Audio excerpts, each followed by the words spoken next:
രാജ്യത്തെ തുറമുഖങ്ങൾ വഴിയുള്ള ചരക്ക് നീക്കത്തിൽ വിഴിഞ്ഞം തുറമുഖം പ്രധാന ഹബ്ബായി മാറുന്നു. കഴിഞ്ഞ 8 മാസത്തിനിടയിൽ 450 കോടി രൂപയാണ് വിഴിഞ്ഞത്തിന്റെ വരവ്. വാണിജ്യാടിസ്ഥാനത്തിൽ വിഴിഞ്ഞം വഴിയുള്ള ചരക്ക് നീക്കം തുടങ്ങിയിട്ട് 8 മാസം പിന്നിടുമ്പോൾ ലഭിച്ച വരുമാനം 450 കോടി രൂപയാണ്. 448 കപ്പലുകൾ വിഴിഞ്ഞത്ത് വന്നുപോയി. 9.77 ലക്ഷം കണ്ടെയ്നറുകൾ വിഴിഞ്ഞം വഴി കൈമാറ്റം നടത്തിയെന്നാണ് പോർട്ട് അധികൃതർ നൽകുന്ന കണക്ക്. പ്രതിവർഷം രാജ്യത്ത് 2 കോടി മുതൽ 2.5 കോടി വരെ കണ്ടെയ്നറുകൾ ചരക്ക് നീക്കം നടക്കുന്നുവെന്നാണ് കണക്കുകൾ. ഇതിൽ 25% മദർഷിപ്പുകൾ വഴിയാണ് നടക്കുന്നത്. 400 മീറ്റർ നീളമുള്ള മദർഷിപ്പുകൾക്ക് നങ്കൂരമിടാൻ കഴിയുന്ന രാജ്യത്തെ ഒരേ ഒരു തുറമുഖം വിഴിഞ്ഞമാണ്. അതുകൊണ്ട് തന്നെ വിഴിഞ്ഞം രാജ്യത്തെ ചരക്ക് നീക്കത്തിൻ്റെ ഹബ്ബായി മാറിയത്.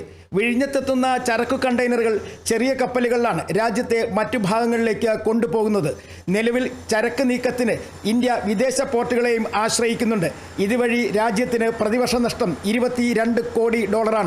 വിഴിഞ്ഞം പൂർണ്ണതോതിൽ പ്രവർത്തനം തുടങ്ങിയാൽ ഈ നഷ്ടം നികത്താൻ കഴിയും. 2034 മുതലാണ് സംസ്ഥാന സർക്കാരിന് വരുമാനം ലഭിക്കുക. ആദ്യ വർഷം 1%, പ്രതിവർഷം ഇത് ഓരോ ശതമാനം വീതം വർദ്ധിക്കും. ഇപ്പോൾ സംസ്ഥാനത്തിന് GST വരുമാനം മാത്രമാണ് ലഭിക്കുന്നത്.